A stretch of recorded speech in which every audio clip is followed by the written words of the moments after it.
Mr. Vice President, good morning and thank you for your time. Good morning. How is the post-program period in Greece evolving? Would you distinguish some reforms that are not proceeding according to your expectations? First of all, it must be said, if we look at the situation in Greece now in this post-program period, economic growth in Greece is continuing. During the program, Greece has consistently overperformed on its fiscal targets. Also now, Greece is on track to meet 3.5% of GDP primary surplus target. As regards reform implementation, this is something which we are emphasizing a lot, that also in this post-program period, it's important not to roll back the structural reforms which had been implemented during the program period and continue with the reforms which can strengthen the competitiveness and resilience of the Greek economy. Do the consultations on pensions involve the permanent abolishment of the measure or an annual review based on achieving the target in the primary surplus? Well, what we are currently discussing is indeed abolishing of the pre-legislated cuts in pensions and ensuring the freeze of pensions until 2022. It must be said that Greece has the fiscal space necessary to not to do those pre-legislated pension cuts. So therefore, indeed, it's a part of discussions. So what we are emphasizing here is that even though Greece has this fiscal space, it has to be done in a dialogue with creditors, with other Eurozone countries, because it is a precondition for debt measures to be implemented to alleviate Greece's debt servicing burden, that post-program fiscal targets and structural reform agenda is on track. So it needs to be done in a dialogue, but we see fiscal space to do so. Since the Greek government and the institutions are ready to take back a voted reform, this means that from now on, all the parameters of the Greek program can be put under negotiation. Is this correct? No, and this is something which Commission has been emphasizing from the very beginning, that it's very important that Greece sticks with agreed fiscal targets also in this post-program period. So what we are discussing here is still while respecting the 3.5% of GDP primary surplus target for next year. Prime Minister Tsipras announced 35,000 hirings in the public sector over the next 2 years. In passing, according to Nαυτεμπορικής reportage, the rule for the proportion of hirings and retirements in the Greek public sector was never been met following 2015. Contrary to tax collection, the spending of the Greek state is obviously an issue on which the Commission does not place strong emphasis. Is this correct? Well, first of all, if you look at the public administration, we see that during this, I would say, prolonged program period, actually Greece has brought down the overall size of public administration by more than 20%.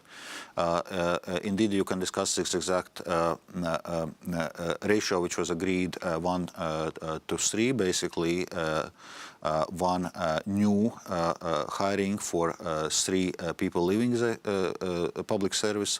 But currently, this ratio is being adjusted in any case to 1 to 1. So there is some scope also, obviously, for new hiring in public sector. But of course, it needs to be controlled also from the point of view that also the spending on public administration remains somewhere, so to say, within international benchmarks. Okay. In August, the Greek government and the institutions announced the successful completion of the program. However, 3 months later, markets are not persuaded by Greece, as is demonstrated by the 10-year bond yield. Was the program not so successful in Greece after all?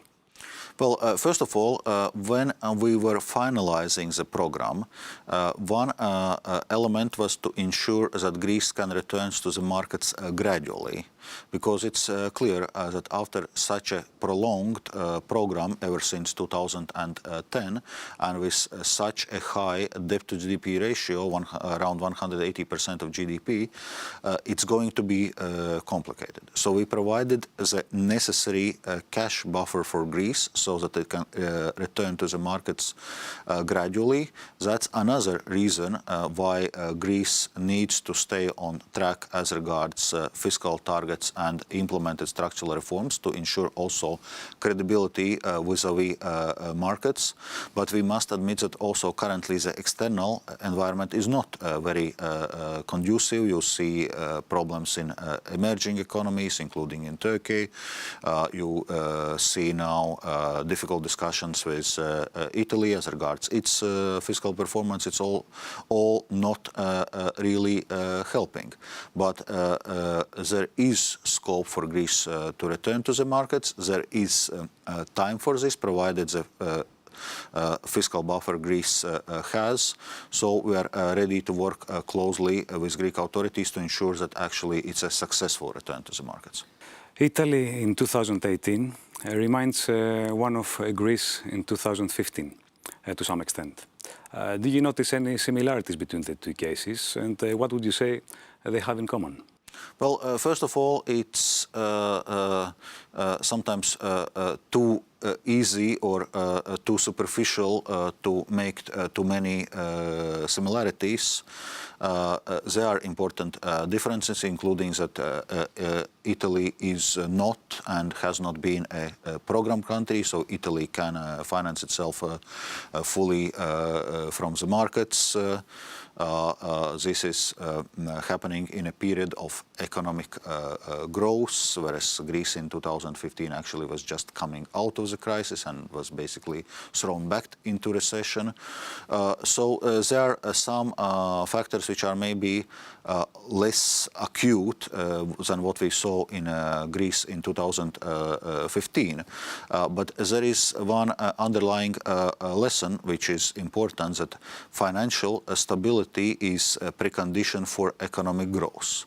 Because in case of Italy, we now can discuss, of course, the problem of compliance with the